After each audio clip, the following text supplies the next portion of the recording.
글로벌 경쟁력을 가진 기업과 그 CEO들의 리더십에 의해 좌우될 미래 사회에서 우리가 살아남기 위한 최고의 제안.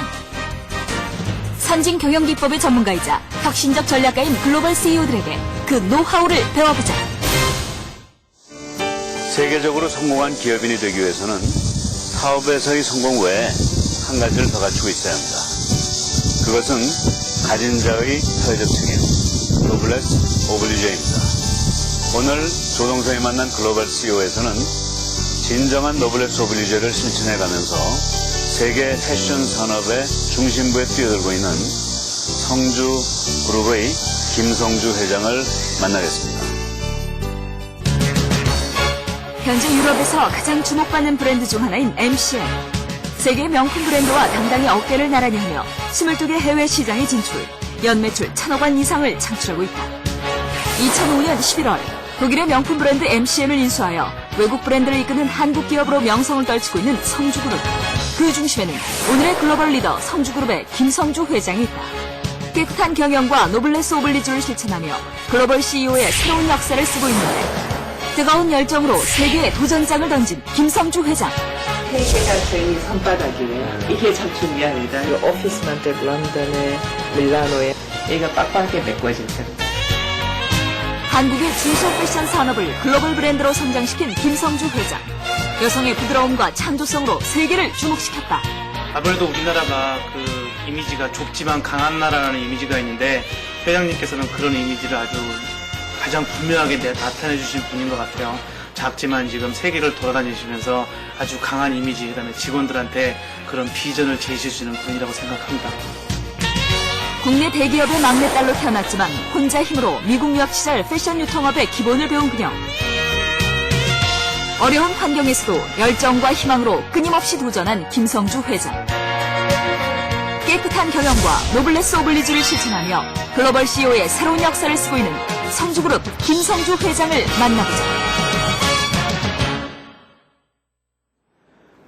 안녕하십니까. 오늘 조동성이 만난 글로벌 CEO에는 아주 독특한 분을 한 분 모셨습니다. 성주그룹의 김성주 회장입니다. 우리 그 성주그룹의 이 김성주 회장님은 저하고는 옛날부터 친구이기 때문에 오늘은 좀 파격적으로 김성주 회장, 김성주 회장님 이렇게 안 부르고 성주씨 이렇게 부르려고 합니다. 괜찮겠죠? 예, 저도 동성씨라 부를게요. 감히. 우리 벌써 20년 이상. 그럼요. 예. 30년 된 것 같네요. 거의 그렇죠. 예, 제가 early 80s 물론 하버드 있을 때 그 전부터 알았고 그래서 거의 뭐 30년이 됐네요. 예. 아니 그때 5살밖에 안 났었던 거예요. 지금 35.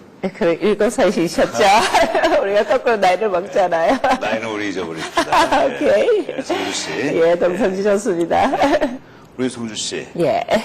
먼저 집안의 배경부터 좀 얘기해 보시죠. 예, 저희 아버님 사실은 굉장히 훌륭한 아버님을 모셔서 또 부모님을 모셔서 너무 자랑스럽게 생각하고, 물론 아버님은 이제 대구 출신으로 전형적인 가부장적인 유교적인 그런 관념을 갖고 계시자, 옛날 분이시니까. 근데 굉장히 정직하시고, 또 아버님 자신이 자수성가하셔서 유교 진화 후에 정말 깡그리 파괴된 한국 위에서 단신으로 이제 대성그룹을 일으키셔서 뭐 서울도시 가시면서 경북도시 가시면서 한 25개 계열사 갖고 계셨고, 또 뭐 우리나라에서 재벌 기업으로는 이제 에너지 기업으로 굴지의 기업을 일으키셨죠. 근데 이제 아버님이 자녀가 6명이 있었어요. 딸 셋, 아들 셋. 근데 역시 이제 한 6년 전에 돌아가실 때는 나는 아들들이 그건 이제 남녀 좀 차별을 하신 거죠. 그러니까 딸들은 양가집 딸로 그냥 결혼을 하면 되는 거고, 또 좋은 집에 시집가서 또 그런 소위 말해서 파워 메리지라고 우리나라의 양가집들이 결혼을 많이 하잖아요. 그렇게 생각하신 것 같고, 아들들은 이제 아버님의 기업을 사실 3등분해서 나눠주셨죠. 그래서 지금 6등분이 아니라 3등분. 그래서 말이죠. 사실은 이제 오라버니들이 지금 다 각자 한 몇 조 원 되는 회사들을 이제 하고 계시죠. 그렇지만 딸들에게는 원쉐어도 한 주도 주지 않는 그런 이제 일들이 생겼죠. 근데 저는 그 자신이 불만을 갖지 않았어요? 저는 사실은 그냥 미리부터 알았었어요. 왜냐하면 벌써 중학교 딱 되니까 오라버니들 같이 앉아있는데 오라버니들은 앉아 계신데 딸들한테 오라버니들을 위해서 물을 떠줘라. 물론 저는 남을 위해서 봉사하는 건 좋지만은 그 사람들도 팔다리가 멀쩡한데 왜 여자들만 부엌을 들어가야 되고 남자들은 안 들어가는지. 그 다음부터 대학교 우리가 졸업할 때 여자들은 대학이 이제 다고 그 다음은 그냥 중매 결혼해서 빨리 시집 가는 게 좋은 거고 아들들은 뭐 바로 이제 나오자마자 아버님 회사에서 쭉 클 수 있는 전혀 리스크 없이 그 하는 후계자로서의 길을 갈 수 있는 그런 그 기회가 주어진 거죠. 근데 이 모든 것이 이제 참 다르구나. 그래서 그때 저는 아마 제가 막내였기 때문에 언니들이 중매 결혼을 한다든가 부모님을 순종해서 그 길을 가야 되는 그 길을 과연 여자들은 왜 꼭 가야 되는가? 왜 자기의 운명을, 자기 미래를 스스로 개척할 수 없는가? 왜 같은 학교를 나오고 성적도 다 좋았는데 왜 아들들은 그런 엄청난 기업을 그것도 무료로 받을 그런 기회가 있고 여자들은 그 시집 가서 좋은 집안에 가는 것만이 그들의 맥시멈 행복인가 많은 생각을 하게 했었어요. 그래서 뭐랄까 거의 의도치 않게 결국은 뭐 그 반항하는 막내딸이 돼가지고 결국은 급기야는 쫓겨났죠.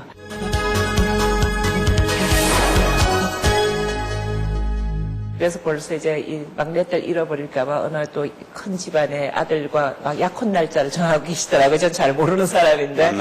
예, 그래서 와, 이거 안 되겠다 싶어서 이거 완전 나의 개인의 휴먼 라이트, 그러니까 인권이 이건 완전히 문제가 있다 해서 제가 그때 좀 반항심에 결혼을 강요했고 그래서 그때 이제 그 결혼을 반대하는 그런 국제 결혼을 강요함으로써 그 다음 날로 깨끗이 쫓겨났죠. 그래서 쫓겨나서 뉴욕의 그 바닥에서 그냥 그 블루밍델스라는 백화점에 우연찮게 그 회장님의 직속 기획팀에 일종의 뭐 트레이니 내지는 그 나중에 기획팀으로 결국 일을 하게 돼서 그러면 모든 사람은 똑같은 조건에서 그렇습니다. 그냥 신입사원으로 시작한 거는 다름없죠. 예, 그렇습니다. 예. 근데 저는 사실 그 경험을 보면 그때 제가 그 집에서 정말 일전 한 푼 받지 못하고 뉴욕 뒷골목에서 정말 1센트를 아끼기 위해서 제가 그 멀리 그 슈퍼마켓 걸어가서 갔다 오고 또 제가 정말 그 하루에 30시간도 잠을 못 잔 상태에서 또 외국인이라고 어떻게 그래도 또 차별을 받으면서 또 제가 패션 기업에 대해서 전혀 노하우도 없는 상황에서 그렇게 됐기 때문에 그 안에서 제가 컸다는 자체가 저는 굉장히 감사해요. 왜냐하면 정말 하나 그 귀중한 경험은 정말 나는 많은 부모들에게 이야기하고 싶은 거는 자녀들이 귀하면 아이들을 멀리 고생을 시켜라. 안 그러고는 그 아이의 포텐셜이 나올 수가 없고 결국은 스포일 돼서 결국은 마마보이, 마마딸이 되는 거예요. 그러니까 지금 우리나라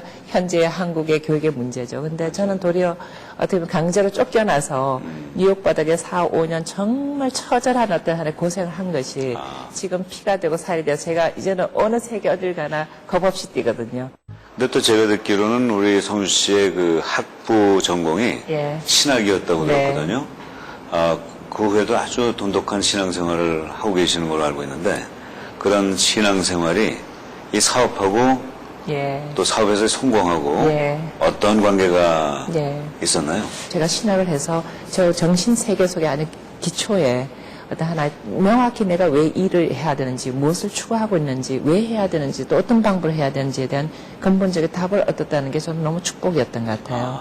그래서 지금 또 제가 이제 사업을 하는데 물론 제가 처음에는 물론 여자가 할 수 있는지 해서 지금 해 보인다 하지만은 두 번째 실제로 남성의 관행뿐만 아니라 정말 이 사회가 너무 부패되어 있었기 때문에 저한테는 저 같은 그런 좋은 그 집안의 환경과 또 좋은 공부와 더욱이 나아가서 제가 부족하지만 기독교 신앙을 갖고 있는 사람까지도 내 개인적인 복해서 돈을 더 챙기고 또 회사에 수익을 남긴다는 하나의 이유 때문에 이중장부 그리고 탈세 그리고 뇌물을 바치는 그런 부패와 타협을 해야 되는지 저는 아주 직접적인 제가 도전해 왔었어요. 그래서 제가 그때 그 답은 내가 사업의 동기가 그냥 떼돈을 벌자 한 게 아니기 때문에 결국은 이런 하나의 특히 하나의 그 신앙에 기초한 기업을 한다면 한번 투명한 손으로 한번 성공해 보이자. 이것만이 크고 작은 걸 넘어서서 정말 이 많은 사회의 선량한 사람들에게 또한 많은 젊은이들의 오는 그 퓨처 제너레이션에게 당신이 투명하고도 성공할 수 있다. 더 멋지게 성공할 수 있다는 예를 남기는 귀한 하나의 사례가 되지 않을까. 그래서 저는 그걸 해 보였고 또 하고 있는 것 같아요. 성경 말씀에도 그냥 우리가 비둘기처럼 순수하고 바보처럼 경영하라 그러지 않았어요. 비둘기처럼 순수하고 뱀처럼 지혜로워라 그랬거든요. 이 말은 우리가 더 그렇기 때문에 고차원 전략과 더 많은 노력과 더 어떻게 보면 아까 전에 말했지만 그런 컨텐츠 시스템으로 더 인명의 이기를 해서 어느 기업보다 앞섬으로 하면서 더 우리가 투명하게 할 수 있다는 거죠. 저는 정말 이런 기업이 한국에 너무너무 필요하다고 봐요. 왜냐하면 한국은 물론 한국 전쟁도 겪었고 또 경제 성장이 굉장히 빠르게 움직인 나라인데 물질주의가 숭상이 되고 그동안 그 재벌과 이런 그 정부의 정경유착과 정말 너무 많은 국민들이 희생을 당하고 마음이 상해 있거든요. 그렇기 때문에 이제 가진 자가 죄인이 되는 어떤 잘못된 그런 캐피탈리즘 하나의 그 자본주의 시대의 그런 길을 가는 것 같아요. 그래서 이제야말로 우리가 정말 미국이 록펠러 재단이 있었고 도리어 정말 그 대통령이 세금을 내려라 그러니까 도리어 올리라고 데모를 하고 정말 그 빌 게이츠 같은 사람들이 6, 70조 원을 그냥 형쾌히 낼 수 있는 그런 사회가 결국은 가진 자의 의무를 다하는 사회거든요. 그래서 저는 한국을 보면 저도 외환위기를 겪어서 저희 회사 죽다 살아났고 그 외환위기 덕택에 정말 너무나 많은 중소기업들이 부도가 났고 사라졌고 그리고 너무나 많은 그 노동자들이 길바닥에 나앉았고 그 자살도 하고 너무 비참한 일이 지나가 지금도 그 외환위기 우리가 상처에서 완전히 벗어난 건 아니거든요. 그렇죠. 근데 그게 주범이 뭐였어요? 결국은 부패와 그리고 우리가 글로벌에 대한 시각의 부재와 그리고 결국은 정경유착 정말 무지 이런 거거든요. 저희는 뭐 뇌물 바치고 향은이야 저희는 술대집을 한 게 없고요. 우선 저 자신은 술을 안 먹고 저는 거기서 많은 부패가 산재된 거 또 건강도 안 좋고요. 그래서 우리나라에 많은 또 기업인들이나 특히 젊은이들이 그렇죠. 술 먹지 않으면 사업 못한다 이런 아주 고정관념을 가지고 있는데 왜냐하면 그게 얼마나 피곤해요. 그렇죠. 사업하기도 힘든데 밤에 2차, 3차 가서 어느 세월에 사업해요. 그리고 골프 치러 가고 어느 세월에 일해요. 그래서 저는 그런 거 하나도 안 하고도 도리어 저는 거기서 남은 돈을 돈이 아까워서 안 하는 게 아니라 나는 그걸 도리어 직원들의 훈련과 교육에 쓰고 있어요. 저는 직원들을 전 세계가 멀다 하고 지금 또 온 세계 저희 직원들이 펼쳐져 있어요. 이유가 바로 현지에 가서 sink or swim 빠져 죽든지 스윙해서 나와라 해서 저는 마음껏 그 사람들에게 뛸 수 있는 장을 허락해요. 근데 하나 결론은 너무나 멋지게 잘 뛴다는 점이에요. 사실 제가 2년 전에 그렇게 글로벌 그 일을 나갈 때 과연 이 젊은이들이 정말 영어도 좀 부족하고 글로벌 트레이닝도 안 받고 또 거기 가서 뭐 그 현지의 삶도 잘 모르는 차 해낼까? 저는 이제는 우리 한국의 젊은이 포텐셜 100% 신임해요. 그러니까 접대비로 쓸 돈을 교육부로 돌려가지고 능력을 함양시킨다. 그렇죠. 현지 그 훈련을 저는 다 돌리죠. 단순한 논리 같은데 그렇죠. 왜 우리나라의 많은 기업들이 그걸 못할까요? 저도 잘 모르는 사람의 투자를 안 하더라고요. 그러니까 소프트웨어가 약해지는 거죠. 그렇죠. 사실은 하드웨어가 소프트웨어가 브레인 파워가 일을 하는데 세 번째 제가 한 거는 바로 사실 저희는 글로벌 먼저 나갔어요. 이제 우리가 외환위기 이후에 저희는 별게 없는 사회에 살고 있거든요.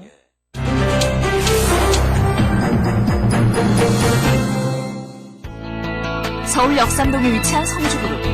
수시로 해외 출장을 다니며 전 세계를 누비는 김성주 회장. 오늘은 한 달에 한 번씩 있는 직원들과의 미팅 시간입니다.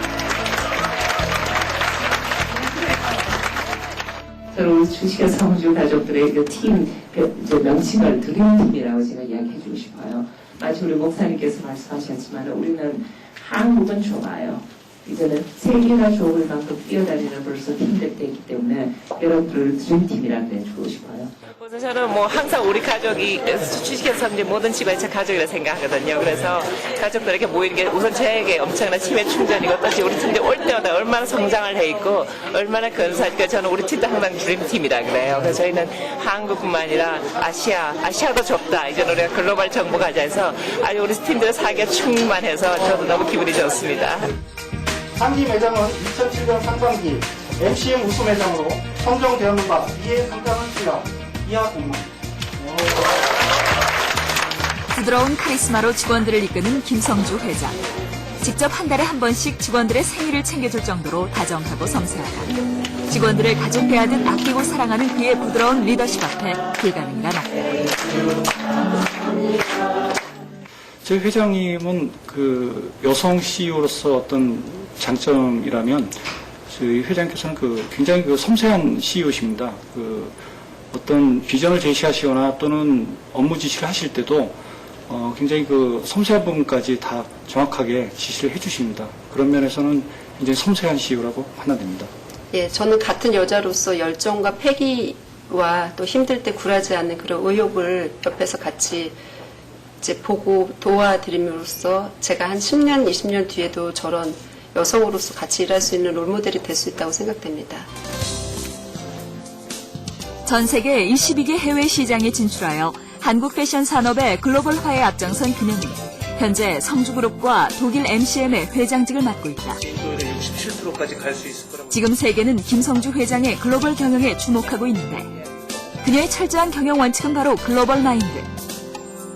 2평 남짓한 공간을 회장실로 사용하며 허례허식을 벌이고 대신 직원들의 교육에 투자하고 있다.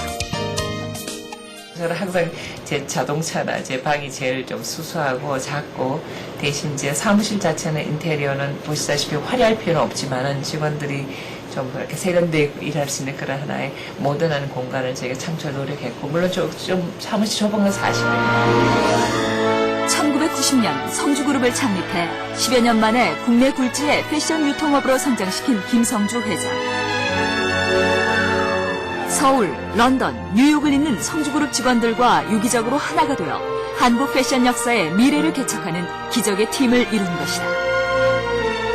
가장 최전선에 가장 힘든 장소에 가서 제가 개척을 하고 있기 때문에 저희 팀들이 아주 사기충만에 따라와주고 있어요. 왜냐하면 가장 리스크를 제가 먼저 지기 때문에. 그래서 저는 명품 확보하면 우리 팀들한테 인기하고 그 다음 명품에서 떠나거든요. 그러니까 팀들이 정말 용기 백배에서 따라와주고 있습니다. 그래서 저는 이게 하나의 한국의 역사를 서고 있는 일이 아닌가. 세계 시장을 향한 김성주 회장의 불타는 열정과 끊임없는 도전. 한국 패션 역사의 미래를 개척하기 위한 그녀의 꿈은 언제나 현재 진행형이다.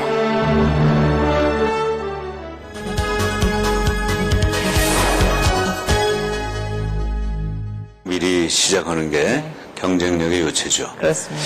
근데 우리 성주 씨가 지금 하는 그 성주 그룹의 특징 중에 하나는 제가 처음에도 얘기했지만 대개 국제화 세계화는 대기업의 영역이고 중소기업은 그걸 하기 어렵다. 그런데 그걸 오히려 뛰어넘어가지고 대기업보다 중소기업이 더 세계화를 잘할 수 있고 해야 된다고 지금 강조하면서 그걸 실천에 옮기잖아요. 그 근거는 뭔가요?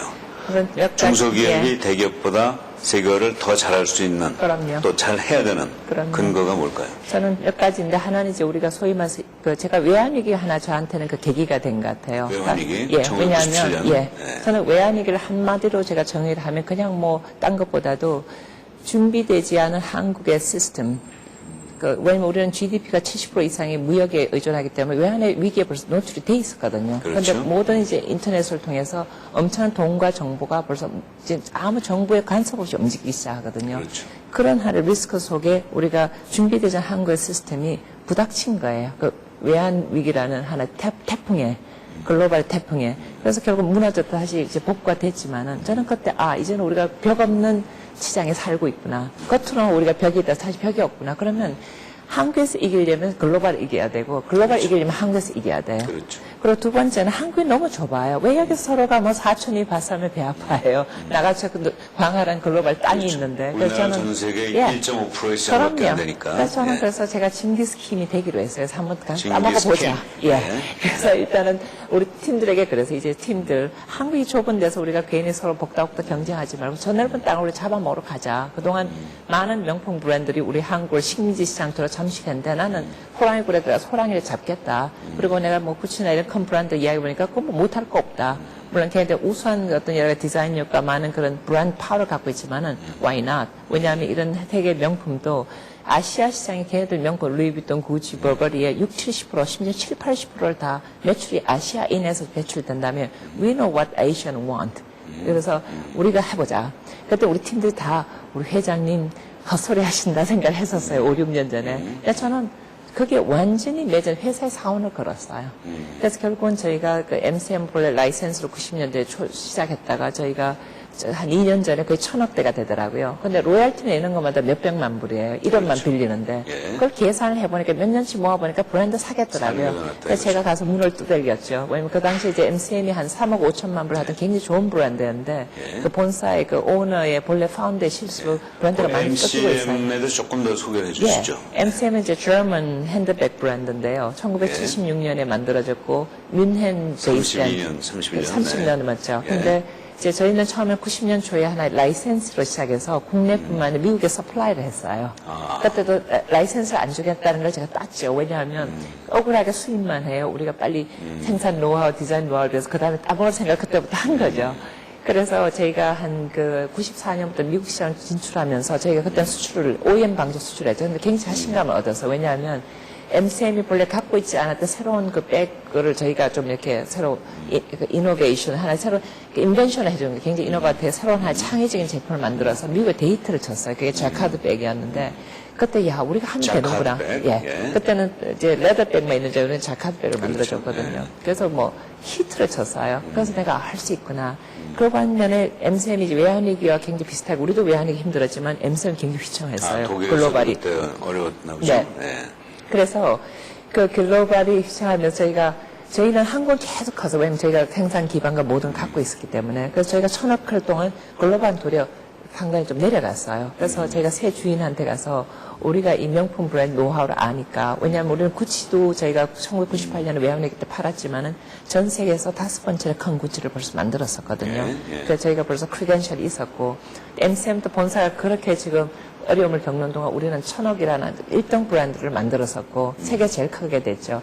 그러니까 그거 두 가지 갖고 제가 한번 우리도 why not MCM도 한번 21세기형의 루이비통을 한번 만들어보자. 그렇게 설득을 해서 제가 그 71% 인수하는 그런 일이 생겼죠. 네. 그러니까 이를테면 한국에 있는 맥도날드 프랜차이즈가 프랜차이즈 맥도날드 본사를 사는 그런 격이죠. 예. 그래서 한국에서 아마 그 필라 다음으로 우리가 특히 럭셔리 브랜드에서는 한국 역사상 처음일 거예요. 필라 윤윤수 사장이 또 그렇습니다. 거기는 이제 캐주얼에서 본사를 또 사셨죠. 인수했고 저희는 이제 명품 그 럭셔리 브랜드에서 첫 인수 하나 케이스가 된 거죠. 그런 케이스네요. 그래서 저희가 2년 전에 인수할 때 사실 다들 큰 퀘스천을 했어요. 왜냐하면 과연 아시아 회사가 그것도 여자가 경영한 회사가 저 조그만 작업력을 갖고 과연 글로벌 스케일을 할 수 있는가. 자기들도 잘 못했는데. 그러니까 그 당시에 뭐 거의 다 이제 매장을 닫고 있었고 그 나머지 100개도 이제 그 소위 말해서 프랜차이즈 내지 홀세일로 팔고 있는 회사에 자기는 직영점 몇 개 없었어요. 그래서 저희가 하루아침에 깨끗이 다 청소를 해버려, 대청소해버려요. 왜냐면 우리는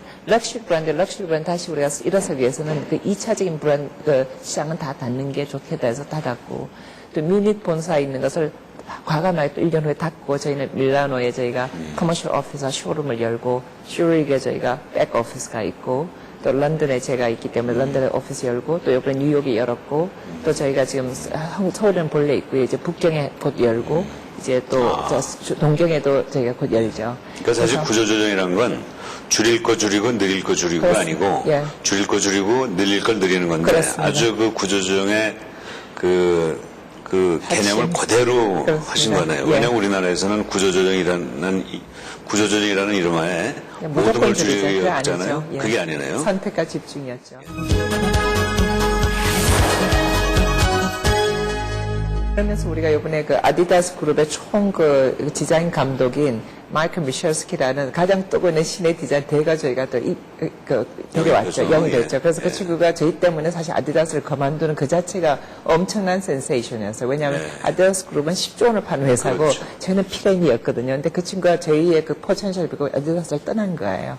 물론 자기 브랜드도 있지만 저희한테 거의 반 이상의 시간을 허락하고 있죠. 그래서 그런 무브가 이 외국 사람들이 너무너무 신기했던 거예요. 근데 최근에 며칠 전에 제가 뉴욕 타임스, 선데이 타임스 일면에 중심에 MCM이 딱 대거 미국 시장을 입상한다는 이야기가 나오니까 많은 외국의 그 인베스터들이나 그 사람들이 저한테 이메일 오기를 사실 솔직히 말해서 2년 전에 너네 해낼 줄 우리는 몰랐다. 근데 우리의 생각이 틀렸다는 걸 알았다. 너네 드디어 해냈구나 하고 축하한다 하는 이메일을 막 보내왔더라고요. 그래서 좋았어요.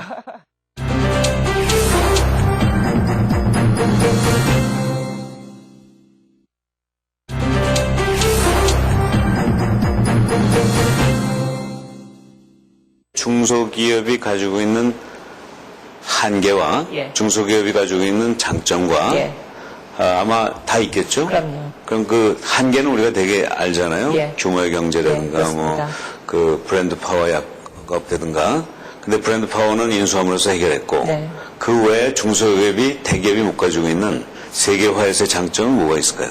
그러니까 뭐 장점이라면 저는 이제 특히 저희가 아까 말했지만 우리가 21세기가 이제 하나의 그 지식산업 사회고 지식산업 사회가 가는 건 이제 컨텐츠나 이런 소프트 산업이지 하드웨어는 지났고 그거는 이제 매니팩처링 2차 산업 시대에서 3차 산업 시대로 가는 거거든요. 투자가 필요한 규모의 경제 사업은 아니다 이거죠. 이제는 브레인 인텐시브, 이제는 머리가 필요한 시대가 왔거든요. 그러니까 좀 전략이죠. 그리고 굉장히 소프트 전략이죠. 그런 점에서 브랜드가 중요한 거, 컨텐츠 사업이 중요한 거, 문화가 중요한 거죠. 그런 점에서 어떤 형의 기업이 맞는가? 저는 게릴라전을 할 수 있는 기업이라 생각해요. 게릴라전 할 수 있는 예, 이제는 그 우리가 지식사회 예. 이 컨텐츠 예. 문화사업에서는 게릴라식의 아주 그렇습니다. 융통성 있는 예. 조직이 좋다 이거죠. 예, 그렇죠. 이제는 뭐 장식과 뭐 이런 하나의 공장과 하나의 굉장히 소위 말해서 우리가 캐피탈 인텐시브라 자본 집약적인 산업의 시대에서 완전히 지식 집약적, 브레인 집약적 그런 컨텐츠 집약적인 산업 완전히 넘어갔죠. 그래서 의사결정 7단계가 아니고 아니죠. 현장에서 그대로 그렇습니다. 예. 결정할 수 있는 그 그렇습니다. 융통성. 그래서 예. 그 빌 게이츠가 그 생각의 속도라는 책을 쓸 때 그 680쪽의 책이 한 단어로 요약이 될 수 있거든요. DNS, 다시 말해서 Digital Nervous System. 이제는 모든 게 신경조직망이기 때문에 개인도 신경조직망 하나의 망이고 그렇죠. 하나의 오피스도 그 조직망이 하나의 접점이고 하나의 또 회사들도 그럴 수 있고요. 그것을 잘 운영할 수 있어서 사실 가장 작은 몸집으로 글로벌 스케일을 하기에 너무나 좋은 시대가 도래한 그러니까 거죠. 여기를 치면 자율신경이 작동하지 그렇습니다. 여기까지 와서 하는 게 아니니까. 그렇습니다. 예. 그래서 그런 점에서 저는 도리어 굉장히 몸집을 가볍게 그리고 굉장히 그 리인한 오르가니제이션이라고 그러죠. 저희는 그리고 굉장히 횡적으로 움직이고 그리고 그러면서 우리가 한 사람이 굉장히 다기능을 하게 만들어주고 그리고 또 그것을 다 우리는 누구보다 인터넷으로 저희는 오라클 시스템과 그 그룹웨어로 완전히 버추얼 오피스 일을 IT를 하거든요. 철저히 갖추고. 그렇습니다. 저 같은 경우는 가방 못지없이 혼자 다니거든요. 그러니까 제가 모바일 오피스가 될 수밖에 없어요. 블랙베리부터 모바일 폰은 물론이고 이제 랩탑 컴퓨터까지. 근데 그거 안 하면 제가 그렇게 1년에 60번 이상 비행기를 타는데 제가 저희 사무실 커뮤니케이션 할 수가 없거든요. 그다음에 교육이 또 아까 굉장히 필요하다는 중요하죠. 얘기하셨죠? 그럼 저는 현지에서 바로 교육이 되죠. 현지에서. 예, 그럼요. 저는 그래서 대거 우리 팀들 데리고 다녀요. 그래서 아마 작년만 저희가 한 여행으로만 저희가 쓴 비용이 거의 한 200만 불 가까이 될 거예요. 여행은 그 자체가 교육이죠. 그럼요. 예. 그러니까 여행이라부터 다 출장이죠. 그래서 그 그렇죠. 자리에 가서 배우고 스스로 이제 얻어라 이거죠. 그리고 적응하라는 거죠. 그래서 저는 그런 점에서 그리고 이제 무엇보다도 너무나 그 인터넷 시대에서는 이제 고객이 우리보다 더 똑똑하거든요. 저는 우리 딸 보면 저보다 유행을 먼저 알아요. 그래서 그런 점에서는 이제는 한 회사가 제한된 하나의 공간 속에서 제한된 브레인 파워 움직인다. 이제 네트워크 소사이티고 이제 그만큼 시장이 너무나 유동적이고 빨리 움직이기 때문에 거기에 대응하기 위해서는 정말 게릴라전을 하지 않으면 안 된다는 점이죠. 그런 하나의 플렉시빌리티 가지기에는 도리어 중소기 훨씬 좋죠. 그래서 저는 그동안 우리나라에서 중소기업들이 대기업의 정말 그 그늘 아래서 완전히 경쟁력을 상실했거든요. 그렇죠. 그리고 또 그 안에서 사람들 길러내지 못했고 또 영어 교육도 안 됐고 글로벌 아웃룩은 더욱이 안 됐고 한마디로 자신감의 상실이고 지금 또 우리는 레이버 인텐시브한 그 인건비에 싼 거는 다 중국으로 다 가서 우리 산업화 동공화 시대에 우리가 남은 게 없거든요. 기술도 일본에 아직 뒤져 있고 조금 몇 개 뭐 세마이컨덕터 빼놓고 그러면 우리가 가진 게 뭐냐는 그래서 그 맥켄지에서 말하는 너크래커 현상.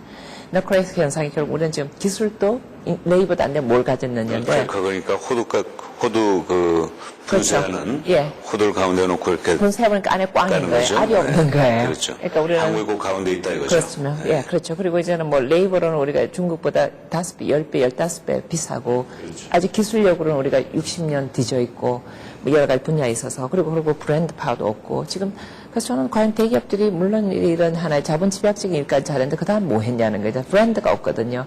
그래서 저는 이제 해야 될 게 바로 중소기업들이 나와서 이제는 브랜드를 사든가 브랜드를 키우든가 문화적인 그런 산업 그리고 이제 글로벌 나가는 길만 남은 길이죠.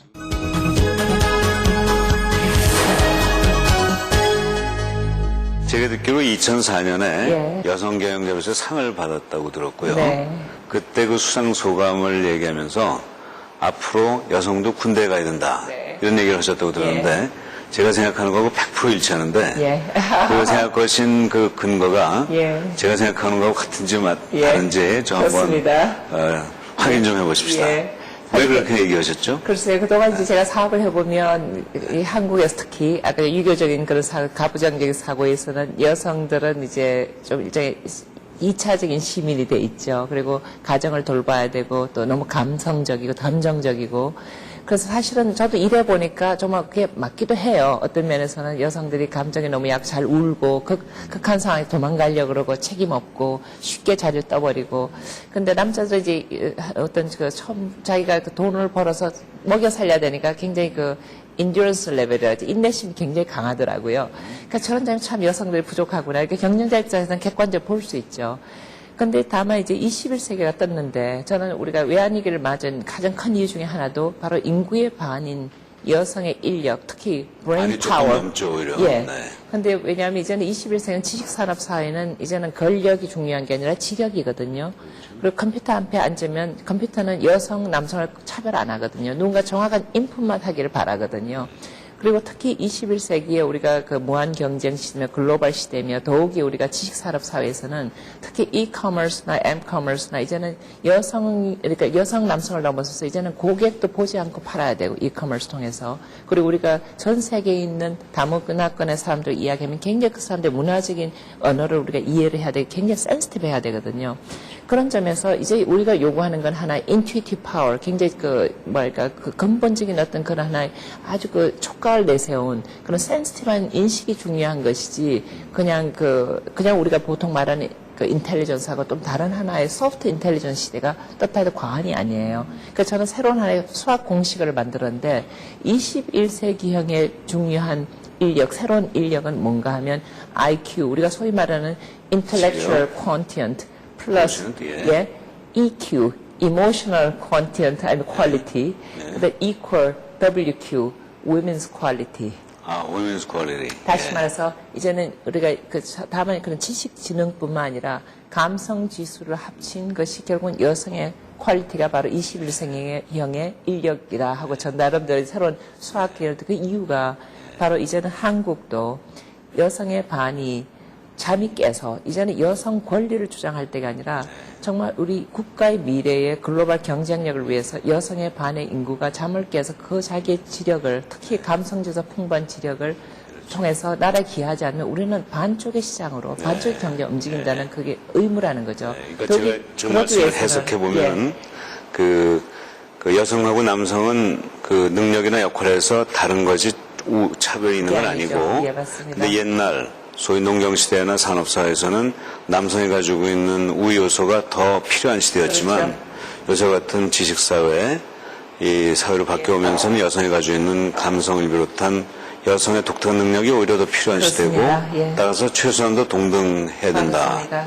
전 그러면서 오히려 여성이 더 우월해야 된다고 주장하실 줄 그런 생각 알았는데 아닙니다. 저는 예. 남성과 여성은 다른 강점을 갖고 있어서 저는 양성이 평등하게 저는 그 two-wheel 시스템이랄까요? 그러니까 이제는 쌍두마차 체제로 나갈 그렇죠. 때만 우리가 최대한 경쟁을 가질 수 있는 거죠. 평등하면서 보완적인 그렇습니다. 그런 역할이죠. 그리고 네. 또 여성의 그 감성 지수가 훈련되지 않으면 그건 디저스터예요. 그렇죠. 왜냐하면 맨날 사실 여성들 굉장히 센스한 남성들보다 훨씬 그 스트레스를 많이 받거든요. 근데 그게 군대는 어떻게 연결되나요? 그러니까 이제는 그 감성을 훈련받기 위해서 극기밖에 없어요. 극기를 해야 예, 된다. 극기를 할 수 있고 그런 훈련 속에 들어갈 때만 바로 그 감성 지수가 정말 아름다우게 피어날 수 있다는 거죠. 그리고 절제되지 않은 감성은 오히려 흉기가 될 수 있다. 바로 그렇죠. 그리고 또한 리더십을 갖출 수 있어요. 그러니까 리더십과 결부돼야 된다. 그렇죠. 자기 스스로를 조절할 수 없으면 남을 조절할 수가 없어요. 그래서 저는 여성들에게 좋은 청년들이 3년이나 되는 그 군대 생활하게 하지 말고 여성들도 이제는 compulsory 그러니까 의무가 아니고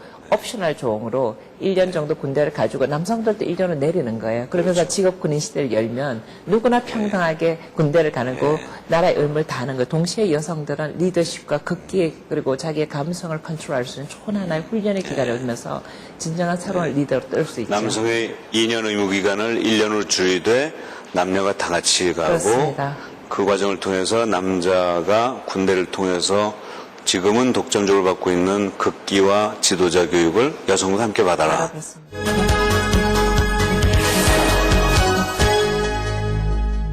한국의 기업인과 이런 세계적인 기업인의 아주 극단적으로 대비가 되는 차이점은 이 글로벌 CEO는 노블레스 오브 리제를 탄탄한 기반으로 생각하고 그 위에 모든 경영활동이 일어난다고 생각하는 반면에 한국의 CEO들은 다 그렇다는 뜻은 아닙니다. 그러나 전반적인 그 분위기는 기업은 돈을 벌어야 되고 돈을 버는 그 결과가 뭐 사회에 좀 도움이 돼야 된다. 그러니까 그 순서가 좀 바뀌어 있는 것 같아요. 근데 왜 이런 차이가 있을까요? 글쎄요, 저는 좀, 물론, 그러니까 한국은 아시지만은 뭐, 우리 동성 씨가 먼저 알지만은 우리나라가 그 굉장히 빠른 경제 발전 속도, 우리가 경제 5개년 그 발전해서 박정희 대통령 시대부터 한 50년간을 딴 나라가 한 300년 같은 그 경제 속도로 발전해 왔거든요. 그러니까 완전히, 그리고 또 캐피탈리즘, 자본주의라는 거 우리는 받아왔지 우리가 스스로 만든 게 아니었거든요. 그러니까 완전히 이제는 뭐 모든 걸 해서 물질 그 만능주의가 돼버린 거예요. 그 안에서 천민 자본주의가 된 거죠. 일단 돈 벌면 내가 귀족이 된다. 돈 벌면 내가 힘이 세진다.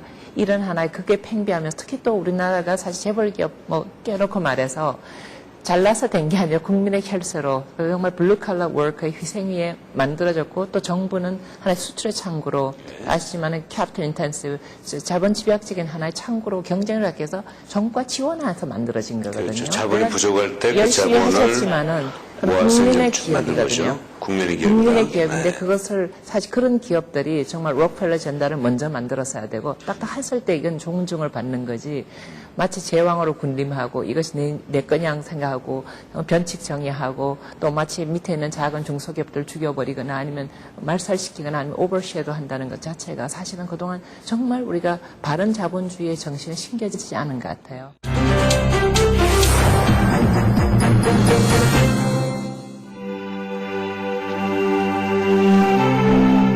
크리스천 기업인 성주그룹은 직원들과의 예배 시간을 통해 회사의 비전과 의견을 공유하기도 한다. 제일 저희 회사의 정신이죠. 돌아보시죠. 회사 안에 마련된 작은 기도실. 세계를 향한 열정은 이 작은 공간에서 시작된다. 묵상하고 싶을 때, 기도하고 싶을 때, 물론 개인의 고민도 있을 거고, 동료들과의 고민도 있을 수 있고, 또 집안의 문제도 있을 수 있고, 또 회사적으로도 어려움이 있을 때는 아마 이 작은 골방이 저희 회사의 가장 큰 힘이 아닌가 그렇게 생각을 합니다. 김성주 회장은 시간이 날 때마다 딸과 함께 봉사활동을 다니며 진정한 노블레스 오블리주를 실천하고 있다. 이런 김성주 회장의 나눔의 정신은 국내보다 세계의 주목을 먼저 받았다. 2007년 미국 AAFNY가 발표한 올해의 뛰어난 아시아인으로 선정된 것이다. 투명하게 정제에 번 돈의 실수를 반드시 10%를 저 개인뿐만 아니라 회사가 하는 날 저는 원칙을 하고 있습니다. 그래서 제가 매년 한 40-50개 NGO들 같이 일을 하고 있고, 우리가 예를 들어서 뭐 지금 실제 작은 섬나라인 마다가스카르라는데 저희가 실제 성주 병원을 하나 지어줬죠. 그런 일이라든가 아니면 인도 캘커타에 저희가 또 그런 하나의 기독교 어떤 그 병원이나 학교 그것도 저희가 돕고 있고, 그리고 저희 가장 또 주요 사업으로 요점을 두고 있는 거는 북한 문제. 그래서 저희가 북한에 항상 저희가 의료 기부나 약품, 그리고 또 어린이들 위한 약, 그리고 또 음식, 그 외에 또 연변과학에 저희가 또 이사거든요. 그래서 교육 문제. 그래서 저희는 정말 앞으로 북한의 열리를 생각해서 저희는 정말 열심히 뛰면서 지금도 돕고 있습니다. 기본과 신념에 충실한 그녀의 경영 철학은 노블레스 오블리주. 김성주 회장의 글로벌 경영 마인드는 해외 패션계에 새로운 바람을 일으키고 있다. 지금 우리나라 그 재벌 그룹이 정부의 그런 의도적인 불균형적인 성장 정책 때문에 특혜를 받았고, 그래서 그 과정에 천민 자본주의적인 현상이 있다는 얘기를 하셨는데, 근데 어떻게 보면 그 우리나라의 상당히 대표적인 재벌 그룹의 그 창업자 회장의 따님 아니에요? 네. 감히 그런 얘기를 아버님이 일구신 그 기업에 대해서도 얘기하실 수 있겠어요? 아니면 아버님이 하신 건 조금 성격이 달랐습니까? 저는 좀 성격이 달랐다 봐요. 왜냐하면 아버님께서 우선 정말 바닥부터 스스로 일으키셨고, 두 번째 저희한테 항상 강조하는 절대 정치와 가까이 하지 마라. 절대 그런 하나의 요령과 어떤 혜택을 받을 생각하지 마라. 그래서 굉장히 정직하셨었어요. 그리고 자기 자본으로 움직이셨고, 가장 세금을 정직하게 내셨고, 그렇기 때문에 그 외환위기 때도 흔들리지 않으셨거든요.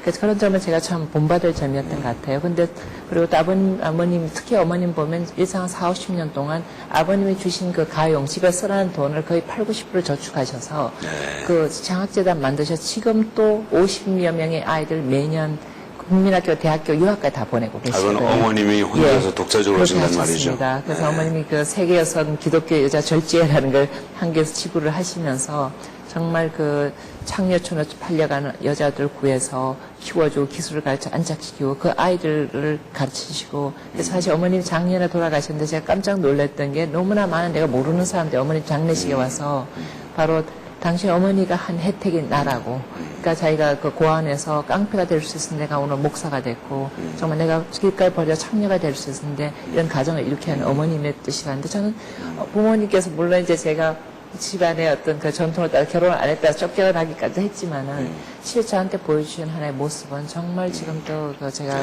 그 큰 가운이 되고 있죠. 근데 다시 돌아가서 저는 이 천민 자본주의 이제 극복하는 길은 바로 한국에 있는 이 회사들이 이제는 내가 맡은 거는 그 내게라는 그런 하나의 의식보다는 저게 물론 기독교 정치인지 몰라도 청지기 의식 있잖아요. 청지기 의식. 예. 예. 나에게 맡겨진 자원, 나에게 맡겨진 직원, 또 가족들에게 나의 책임이 있는 거고 우리가 정직하고 바르게 만들어서 그 대신 굉장히 지혜롭게 아주 높은 전략으로 maximize 그러니까 하나의 우리가 갖고 있는 자원을 최대한 활용해서 더 큰 아웃풋을 내서 그렇죠. 반드시 정직하게 세금 내는 건 물론이거니와 나아가서 그 회사의 자원을 사회에 환원하는 것 저는 그걸 이제 소셜 엔터프라이즈에서 사회 환원 기업에 저는 저희 기업 모델이 그거예요. 저희는 부족하지만 회사의 그 순수익의 10%를 항상 사회로 돌리고 있거든요. 잠깐만 이 사회적 기업, 소셜 엔터프라이즈라는 게 사실 옛날부터 있었지만 작년에 그 브라민 은행의 그 총재가 이 노벨 평화상을 받으면서 사회적으로 이제 널리 알려진 것 같아요. 그러니까 사업을 해서 돈을 벌되 그 사업의 내용 자체가 사회적으로 봉사하고 사회의 어떤 부조리를 해결하는 방향으로 그렇습니다. 사업 모델 자체가 이루어진 것을 소셜 엔터프라이즈, 사회적 기업이라고 부르죠. 네. 그걸 언제부터 생각하셨어요? 저는 사실은 그 제가 특히 그 부패와 싸울 때부터 시작을 한 거예요. 왜냐하면 한국식의 요령, 사역 관행을 따르면 저는 지금 하는 10배, 20배, 100배 더 부자가 돼 있을 수도 있어요.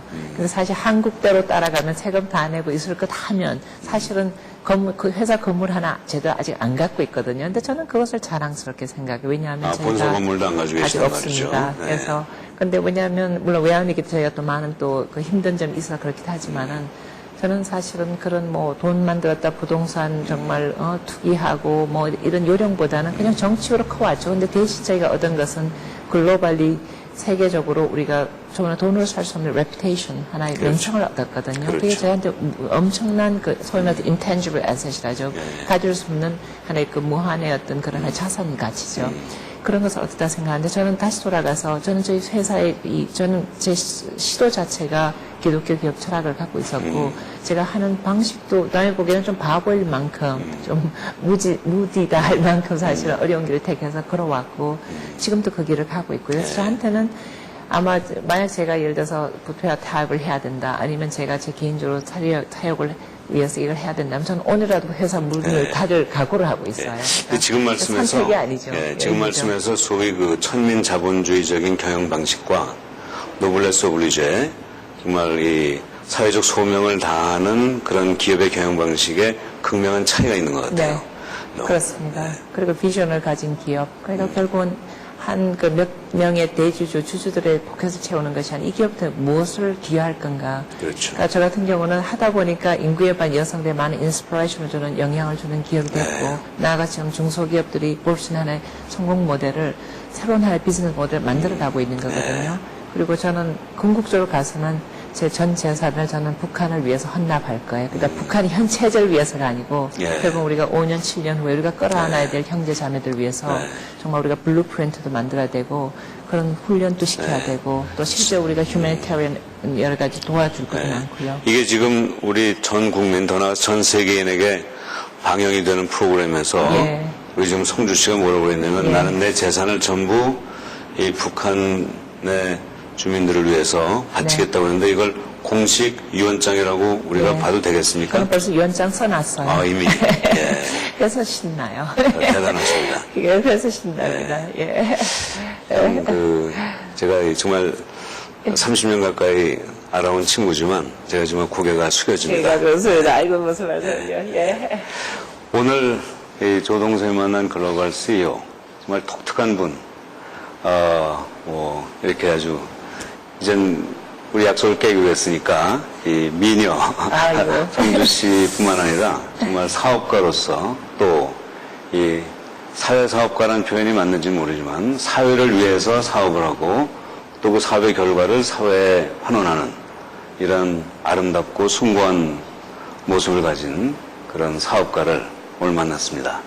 아마 여러분도 이 성주 씨를 성주그룹의 김성주 회장이라고 부르는 것보다 성주 자매라고 부르는 데서 더 친근감도 느끼고 또 더 그 성주 씨를 더 정확하게 표현하는 그런 방법이라는 것에 동감해 주실 거로 기대하고 앞으로 여러분이 뭐 길거리에서나 뭐 호텔 복도나 이런 데서 우리 성주 씨 만나면 성주 자매라고 불러주시기를 기대하면서 오늘 이 프로그램 끝내도록 하겠습니다.